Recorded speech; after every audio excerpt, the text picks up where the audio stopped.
Merci à tous ceux qui ont pu faire le déplacement sur la terre donc, du pays des hommes intègres. Merci à vous tous, venus d'Afrique ou d'ailleurs, tous les hommes d'affaires qui ont foulé ce sol. On vous souhaite donc de passer d'agréables séjours, que ce ne soit pas juste la cérémonie, mais aussi des moments où vous pourrez tisser des liens et apporter beaucoup d'affaires à notre chère patrie. Avant donc tout propos, il faut qu'on puisse remercier Dieu. Le premier rendez-vous n'a pas eu lieu.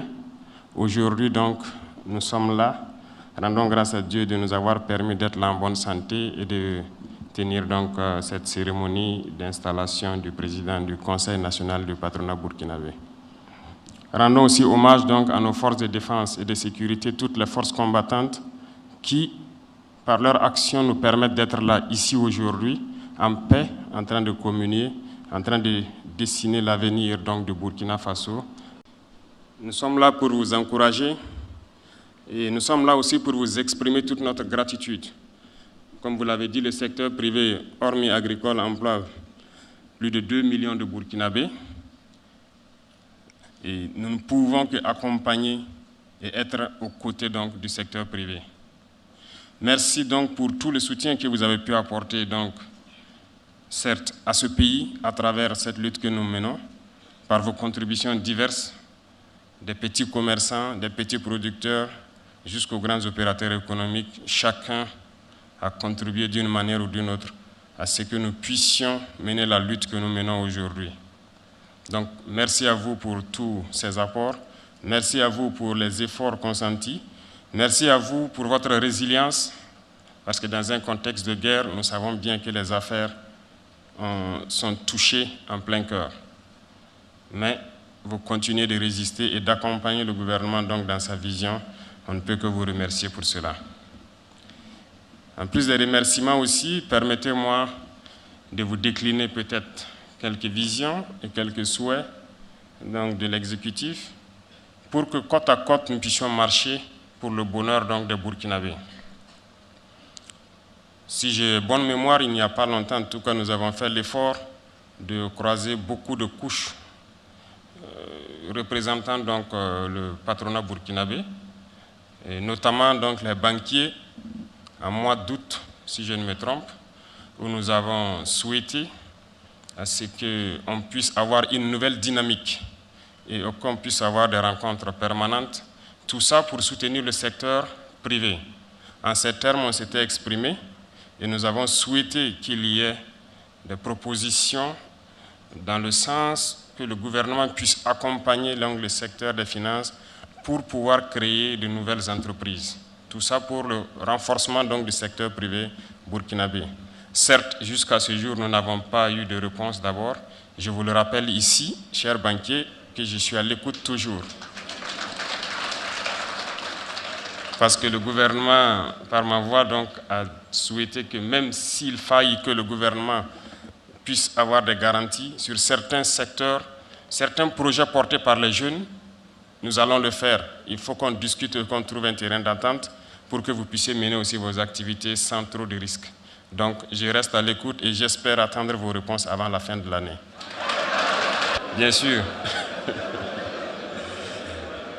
Aussi, permettez-moi que je ne suis pas économiste de formation, mais de la fonction que nous occupons, on est obligé d'apprendre l'économie. Et je sais que l'économie ne pourra mieux se porter que lorsque nous produisons sur place et qu'on arrête l'importation. Je voudrais donc inviter ici le patronat à inscrire donc dans son agenda le plan stratégique et dans notre vision qui est donc le développement endogène, le concept de production. Parce que nous importons beaucoup et nous souhaitons qu'à partir de janvier, nous allons trouver les formules nécessaires pour que les importateurs soient des producteurs, qu'ils puissent contribuer au projet productif sur place ici. Donc ceux qui importent le riz, qu'ils se préparent à investir dans la production de riz. C'est ça aussi. Ah oui. Donc les gros importateurs de riz sont là. Parce que nous importons trop en Afrique. Nous importons trop, ce qui fait que nos richesses se retrouvent chaque fois dehors. Pendant que nous avons des terres, nous pouvons produire. Et je disais la dernière fois de passage au sud-ouest, j'ai pris le soin de passer par la route pour contempler beaucoup de bas-fonds non exploités. Et donc, je pense que selon les statistiques, en 2025, nous serons à 100 milliards d'importations de riz au Burkina. C'est inadmissible. Et je pense qu'en bon économiste, vous me direz que c'est improductif. Pendant que nous avons des milliers d'hectares de bas-fonds qu'on peut aménager. Donc, pour quelqu'un qui voudrait désormais importer 10 milliards de riz, nous allons l'obliger à mettre 2 milliards dans un projet structurant où il va employer les jeunes. Et il en sera de même pour la plupart des produits de grande consommation, que sont l'huile, le lait et beaucoup d'autres choses, j'en passe. Et je souhaite que cela, nous puissions discuter donc urgemment pour trouver les voies et moyens qui nous permettront d'employer les jeunes et de les mettre dans cette voie pour que vous puissiez les accompagner. Et qui dit production, dit développement de l'industrie agroalimentaire. Il y en a déjà, je vois que dans votre conseil, il y a quelqu'un qui s'en occupe spécialement. Et je souhaite que nous puissions développer ce secteur. Il faut que nous produisions sur place, mais que nous transformons aussi. Tout ça dans le sens d'arrêter au maximum, en tout cas réduire autant que possible nos importations. Et c'est en ce sens qu'on pourra créer beaucoup d'emplois et que notre économie pourrait mieux se porter. Donc je vous invite à inscrire cette donnée et qu'on puisse ensemble changer le visage du Burkina Faso sur ce volet économique. Notre vision, c'est ramener la paix et la sécurité au Burkina Faso. Et comme je le disais, on ne peut pas amener la paix sans développement. Parce qu'à regarder, à analyser notre conflit, beaucoup de gens rejoignent ces groupes armés terroristes ou ont rejoint ces groupes armés terroristes parce qu'ils n'avaient rien à faire. Et lorsqu'un jeune n'a rien à faire, il est oisif, il peut se prêter à tout type de vices. Et qui, plus que vous, pour développer le Burkina Faso?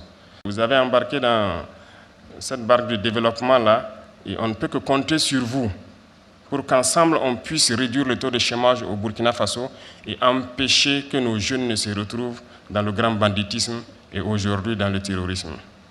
Et nous comptons beaucoup sur vous pour qu'on puisse atteindre cet objectif-là. Donc la guerre et le développement ensemble. Enfin, pour les pays amis des différents patronats qui ont pu venir ici et pour tous les hommes d'affaires, les investisseurs qui sont là, c'est vous rassurer que le Burkina Faso est une destination privilégiée pour l'investissement. Le secteur est ouvert. Il y a beaucoup d'opportunités. Nous comptons certes sur nos propres ressources, mais vous êtes les bienvenus parce qu'il y a beaucoup de choses à développer ici en partenariat donc avec les patrons burkinabés. Et je suppose que beaucoup sont là ici pour tisser ces relations-là. Je vous souhaite donc de passer un très bon séjour, de pouvoir faire de très bonnes affaires jusqu'aux membres du gouvernement, bien sûr, pour ceux qui souhaiteront rentrer en contact avec certains membres de l'exécutif pour proposer leurs idées d'investissement au Burkina Faso. C'est un pays sûr, c'est un pays qui tient ses engagements. Ça, c'est très important. C'est un pays qui tient ses engagements et c'est un pays qui est en train de lutter pour être stable. Et même, ce message, c'est même aux investisseurs nationaux, de ne pas avoir peur. Le Burkina Faso est un pays stable qui tient ses engagements. Donc, venez investir, investissez au Burkina pour que nos jeunes puissent avoir de l'emploi et vous ne regretterez pas. Vous serez très bien heureux et très bien épanouis au Burkina Faso. En tout cas, soyez les bienvenus. Je souhaite que vous restiez quelques jours de plus, pouvoir tisser les bonnes relations et pouvoir donc accompagner donc nos patrons burkinabés pour qu'ensemble, l'Afrique puisse s'en sortir dans cette situation difficile de crise sécuritaire alimentaire que nous connaissons. Sur ce, je vais souhaiter donc bonne mission aux patrons, aux serviteurs des patrons, bonne mission aux membres donc, du conseil et souhaiter que la vision de la transition soit donc la lumière donc, qui va éclairer vos décisions futures. Bon vent à vous et que ces 5 ans soient les 5 ans de transformation économique du Burkina Faso. Vive le patronat burkinabé, vive la coopération en Afrique, la patrie ou la mort. Nous